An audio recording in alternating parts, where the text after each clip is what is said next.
Hi students, welcome to our channel the world of economics. हम अभी बात कर रहे हैं मैक्रो इकोनॉमिक्स के सबसे पहले चैप्टर नेशनल इनकम अकाउंटिंग के बारे में, जो कि मैक्रो इकोनॉमिक्स का बेहद ही इंपॉर्टेंट चैप्टर है। हम इसमें बहुत सारे क्लासेस प्रोवाइड कर चुके हैं। हम उसी क्रम को जारी रखते हुए आज भी आपके क्लासेस को कंटिन्यू रखते हैं और इस पे हम कुछ प्रॉब्लम्स को सॉल्व करेंगे। जैसा कि मैंने पहले पढ़ाया है एक्सपेंडिचर मेथड, उस पे कुछ प्रॉब्लम्स को भी मैंने सॉल्व करके बताया है। कुछ प्रॉब्लम्स आपको भी बनाने के लिए मैंने दिया था। तो आज मैं कुछ और प्रॉब्लम्स को आपके सामने सॉल्व करूंगा और आपको बताऊंगा कि इसे कैसे सॉल्व किया जाता है। लेकिन उससे पहले मैं आपके साथ कुछ बात करना चाहूंगा। वैसे स्टूडेंट्स जिन्होंने इकोनॉमिक्स को एज अ सब्जेक्ट चूज किया है, चाहे वो सीबीएसई वाले हो चाहे वो बिहार बोर्ड वाले हो, ध्यान रखेंगे दोनों ही के लिए इकोनॉमिक्स एक बेहद ही इंपॉर्टेंट सब्जेक्ट है। इसके बिना आप आगे बहुत कुछ नहीं कर पाओगे। इकोनॉमिक्स आपको अगर ग्रेजुएशन लेवल पे जाते हो या फिर किसी भी प्रोफेशनल कोर्सेज में जाते हो, एकेडमिक कोर्सेज में जाते हो, चाहे किसी भी कोर्सेज में जाते हो, even in competitive examination, economics is very important for everyone. तो ध्यान रखेंगे, अगर आपका इकोनॉमिक्स पेपर है तो आप इसे पढ़ें, ध्यानपूर्वक पढ़ें। आप जो वर्क दिया जाता है या जो वीडियोस दी जाती है उसे आप ध्यानपूर्वक पढ़ें, उसके द्वारा आप नोट्स बनाएं, प्रॉब्लम सॉल्व करें। कुछ बच्चे क्या कर रहे हैं कि सिर्फ नोट्स को फॉलो करते जा रहे हैं, नोट्स बनाते जा रहे हैं। तो देखिए, मैं उनसे कहना चाहूंगा कि सिर्फ नोट्स बनाने से कुछ नहीं होने जाने को है। आप नोट्स बनाकर एग्जामिनेशंस में अच्छे नंबर नहीं ला सकते हैं। आपको समझना होगा, आपको प्रॉब्लम डील करना होगा, प्रॉब्लम्स के साथ चलना होगा, तो आप प्रॉब्लम भी सॉल्व करें। स्पेशली जो सीबीएसई वाले हैं उनके लिए तो न्यूमेरिकल प्रॉब्लम्स बहुत ही इंपॉर्टेंट है। जिन जिन चैप्टर्स में न्यूमेरिकल प्रॉब्लम्स हैं, फर्स्ट ऑफ ऑल वो उस पर डील करें। उसके बाद जो बेसिक प्रॉब्लम्स हैं या जो और सारे क्वेश्चंस हैं उस पर डील करें। जितना ज्यादा आप क्वेश्चन क्लियर करोगे उतना ही ज्यादा आपका कॉन्सेप्ट क्लियर होगा। अगर आप नहीं करते हो तो फिर यह समस्या दिन प्रतिदिन बढ़ती चली जाएगी और अंत में जब एग्जामिनेशन का टाइम आएगा तो उस समय आप कहोगे सर हमें तो कुछ समझ में नहीं आता है, अब हम क्या करें। तो उस समय मैं भी कुछ आपकी मदद नहीं कर सकता हूं। लेकिन हाँ, अगर अभी आप कहते हो तो मैं आपकी मदद बहुत ही कर सकता हूं। आप हर कदम पे आप अपनी क्वेरीज डालें, तो आप अपने प्रॉब्लम्स राइज तो करें, उसके बाद मेरा काम है आपकी प्रॉब्लम्स को सॉल्व करना। लेकिन जब तक आप कदम बढ़ाओगे ही नहीं, मैं अगला कदम कैसे बताऊंगा कि आपको किधर जाना है, कैसे जाना है। आप अपनी मंजिल के हिसाब से कदम बढ़ाइए और मैं आपके पल पल आपके साथ में चलता रहूंगा, आपके साथ चलूंगा। लेकिन पहले आपको चलना होगा, आपको अपनी मंजिल पहले तय करनी होगी, पहला कदम आपको बढ़ाना होगा, तभी मैं आपका साथ दूंगा। तो इन्हीं सब बातों के साथ मैं उन बच्चों से बार बार रिक्वेस्ट कर रहा हूं कि वह इस प्रॉब्लम को समझे या इस सीरियसनेस को समझे कि मैं क्यों अनुरोध कर रहा हूं उनके लिए, उनके भविष्य के लिए। तो ध्यान से देखें कि आपको वर्क करना है, आपको प्रॉब्लम सॉल्व करना है, चाहे वो बिहार बोर्ड हो, सीबीएसई हो, दोनों के लिए। चलिए शुरू करते हैं आज का हम अपना क्लास। हमारा जो सबसे पहला प्रॉब्लम है, ठीक है, जैसा कि मैंने बताया कि आज हम प्रॉब्लम सॉल्व करेंगे। पहला प्रॉब्लम है वो कहता है नेशनल इनकम कैलकुलेट करें। ये आइटम्स आपको दिए गए हैं, ये इसके अमाउंट्स हैं। मैं आज जो भी प्रॉब्लम सॉल्व करूंगा वो पिछले एग्जामिनेशंस में पूछे जा चुके हैं, रिसेंट एग्जाम्स में, सीबीएसई एनुअल एग्जाम्स में। तो आप इसको बड़े ध्यान से समझेंगे, ये आपके लिए बहुत ही इसेंशियल है। हमें कैलकुलेट करना है नेशनल इनकम, क्योंकि ये एक्सपेंडिचर मेथड पे बेस्ड है। तो फर्स्ट ऑफ ऑल हम क्या कैलकुलेट करेंगे, जीडीपी एमपी कैलकुलेट करेंगे। तो चलिए स्टार्ट करते हैं। जीडीपी एमपी आपको पता है कि GDP MP under the expenditure method we first calculate the C plus G plus I plus net export. हम अब यहाँ कंजप्शन एक्सपेंडिचर यहाँ दिया हुआ है 600, गवर्नमेंट एक्सपेंडिचर 100 हमने राइट डाउन किया। इन्वेस्टमेंट एक्सपेंडिचर में हमने यहाँ पर दो पार्ट करके लिखा है। क्यों? क्योंकि यहाँ पर हमारा डोमेस्टिक कैपिटल फॉर्मेशन दिया हुआ, हमको चाहिए ग्रॉस कैपिटल फॉर्मेशन। तो डोमेस्टिक कैपिटल फॉर्मेशन से ग्रॉस कैपिटल फॉर्मेशन निकालने के लिए हम क्या करते हैं, उसमें डेप्रिसिएशन को ऐड करते हैं। तो नेट डोमेस्टिक कैपिटल फॉर्मेशन 110 और उसका डेप्रिसिएशन आपका कंजप्शन ऑफ फिक्स्ड कैपिटल 35 दिया गया है। तो 110 प्लस 35 और उसके बाद हम नेट एक्सपोर्ट को लेंगे। अब यहाँ नेट इंपोर्ट दिया हुआ है, हमें चाहिए क्या, नेट एक्सपोर्ट। तो नेट इंपोर्ट का जस्ट अपोजिट होगा नेट एक्सपोर्ट। तो ये 20 है, इसलिए हमने यहाँ पर -20 लिया। ओवरऑल हमने इसको कैलकुलेट किया, दैट इज 825 करोड़। ठीक है। अब इसकी सहायता से हम निकालेंगे national income. National income we know that the aggregate related to national income that is the NNP-FC with the help of GDP-MP. Gross to net minus depreciation, domestic to national plus NFIA and MP to FC that is the minus NIT. ठीक है। GDP-MP हमारा निकल चुका है 825, depreciation हमारा consumption of fix capital 35 है और NFIA भी हमारा दिया गया है, ध्यान से देखेंगे।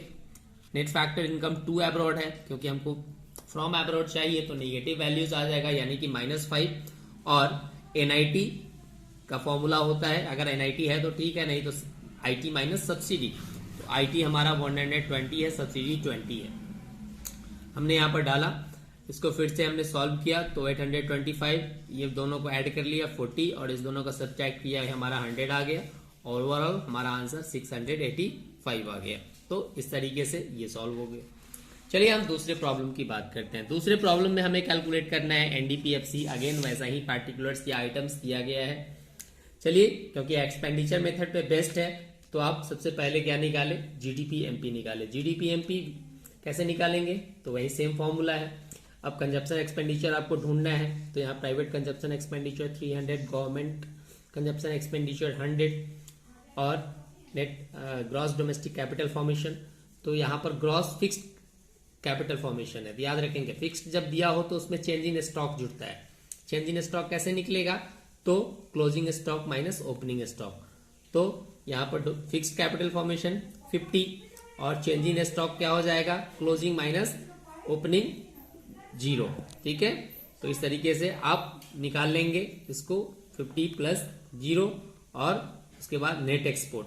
तो नेट एक्सपोर्ट आपका दिया हुआ है, नेट इंपोर्ट है, इसका जस्ट अपोजिट हो जाएगा यानी कि +10। यहाँ पर हमारा आ गया 460 करोड़। ठीक है, अब इसकी सहायता से हम निकालेंगे NDP-FC जो कि हमारा ऊपर में हिंट्स दिया हुआ है। That is the NDP-FC with the help of GDP-MP gross to net minus depreciation MP to FC minus NIT। 460 हमारा GDP-MP ऑलरेडी कैलकुलेटेड है। डेप्रिसिएशन आपको इसमें दिया गया है, ध्यान से देखेंगे। Depreciation consumption of fixed capital that is the 20 और NIT। ठीक है, NIT भी आपको क्लियरली दिया गया है 80। तो अब 460 माइनस 20 माइनस 80 जो कि क्या हो गया हमारा 360 आ गया। तो आप इसको देख के ये काम कर लेंगे। बस आपको समझाने के लिए मैं प्रॉब्लम्स को सॉल्व कर रहा हूं ताकि आपको अच्छे से समझ में आए कि प्रॉब्लम्स कैसे बनेंगे। इसमें अगेन हमको निकालना है नेशनल इनकम। ठीक है, तो हम सबसे पहले निकालेंगे GDP-MP C plus I plus G plus net export. अब हमारा ये दिया गया है C। तो देखिए हमारा कंजप्शन एक्सपेंडिचर क्या दिया गया है, कंजप्शन एक्सपेंडिचर हमारा 500 है। गवर्नमेंट एक्सपेंडिचर देखिए कितना है, गवर्नमेंट एक्सपेंडिचर हमारा 100 है। उसके बाद हमको क्या चाहिए, तो इन्वेस्टमेंट एक्सपेंडिचर चाहिए। तो देखिए इन्वेस्टमेंट एक्सपेंडिचर कहीं दिया हुआ है, यहाँ भी gross domestic fixed capital formation है। ध्यान से, जब भी फिक्स्ड कैपिटल फॉर्मेशन हो तो उसमें चेंज इन स्टॉक ऐड करेंगे। तो यहाँ चेंज इन स्टॉक दिया हुआ है 50, तो क्या करेंगे 200 प्लस 50 और उसके बाद नेट एक्सपोर्ट हमारा क्या हो जाएगा, एक्सपोर्ट माइनस इंपोर्ट। क्योंकि यहाँ पर नेट इंपोर्ट दिया गया है तो नेट इंपोर्ट क्या हो जाएगा, जस्ट अपोजिट उसका हो जाएगा नेट एक्सपोर्ट। हम इसको सॉल्व करेंगे 500 प्लस 100 600 200 800 850 माइनस 40 810। अब क्योंकि नेशनल इनकम निकालना है तो ऑब्वियसली हमें क्या निकालना होगा, NNP-FC। तो NNP-FC with the help of GDP-MP gross to net minus depreciation, domestic to national plus NFIA, MP to FC minus NIT। हम सारे वैल्यूज को यहाँ से पुट करेंगे क्योंकि डेप्रिसिएशन हमारा दिया गया है। ठीक है, डेप्रिसिएशन आपको दिया गया है कितना, ध्यान से देखें, कंजप्शन ऑफ फिक्स कैपिटल या फिर यहाँ पर डेप्रिसिएशन ही ऑलरेडी रिटर्न है 70। NFIA वो भी हम चेक कर लेते हैं। Net factor income to abroad negative है तो ये पॉजिटिव हो जाएगा, इसलिए मैंने यहाँ पर पॉजिटिव वैल्यू लिया है। और NIT 120 है। इन सारे वैल्यूज को हम सॉल्व किए, सॉल्व करने के बाद हमारा आंसर आ गया 630 जो कि गिवन आंसर भी है। चलिए नेक्स्ट प्रॉब्लम है हमारा अगेन नेशनल इनकम।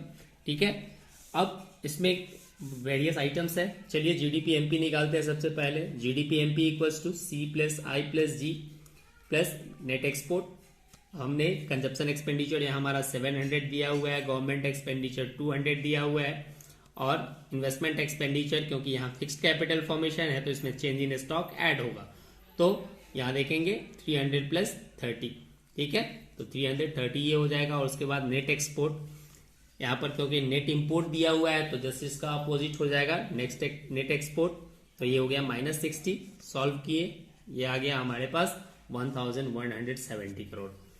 अब क्योंकि नेशनल इनकम निकालना है तो NNP-FC निकलेगा, NNP-FC with the help of GDP-MP, gross to net तो minus depreciation, domestic to national plus NFIA और MP to FC minus NIG। हम सारे वैल्यूज को पुट किए, पुट करने के बाद हमारा फाइनली आ गया 1050, तो ये हुआ। अब लास्ट प्रॉब्लम पे चलते हैं। लास्ट प्रॉब्लम हमारा है NDP-MP with the help of, ठीक है, GDP-MP, क्योंकि under the expenditure method deal हो रहा है तो GDP-MP सेम अगेन वही फॉर्मूला रहा। अब हमारा कंजप्शन एक्सपेंडिचर देखते हैं कितना है, 400 दिया हुआ है। गवर्नमेंट एक्सपेंडिचर वो दिया हुआ है 90। इन्वेस्टमेंट एक्सपेंडिचर, ठीक है, क्योंकि यहाँ फिक्स्ड कैपिटल फॉर्मेशन है तो इसमें चेंज इन स्टॉक ऐड होगा। सिमिलर तरीके से closing stock minus opening stock, यानी कि 20 माइनस 10, तो ये हो जाएगा 10। तो 80 प्लस 10 हमारा हो गया gross domestic fix capital, gross domestic capital formation. Net export की बात करें तो एक्सपोर्ट और इंपोर्ट आपको यहाँ पर अलग अलग दिया गया है, तो ये हमारा एक्सपोर्ट है, ये हमारा इंपोर्ट है। 10 माइनस 15 ये हो जाएगा -5, और ये 80 प्लस 10 90 हो जाएगा। तो ओवरऑल हम इसको सॉल्व करते हैं तो ये हमारा आ गया 575। हम यहाँ क्लोजिंग चेंजिंग स्टॉक को लिख भी दिए हैं कि आपको समझ में आ जाए। अब हमें क्या निकालना है, NDP-MP निकालना है।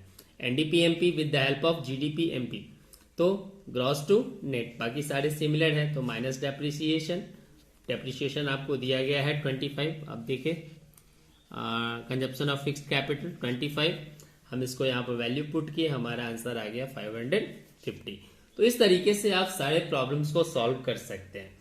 अब रही बात कि आज आप क्या करोगे, तो आज आपका काम ये रहा कि अब आप बेसिक प्रॉब्लम्स को छोड़कर मिसलेनियस प्रॉब्लम्स सॉल्व करेंगे। मिसलेनियस क्या होता है कि इसमें आपको दोनों मेथड से डील करना है, दोनों मेथड से, यानी कि इनकम मेथड से भी डील करना है और एक्सपेंडिचर मेथड से भी डील करना है, ताकि आपका प्रॉब्लम सारा सॉल्व हो जाए, ठीक है। और आप कोशिश करेंगे मिनिमम 10 प्रॉब्लम सॉल्व करें मिसलेनियस के।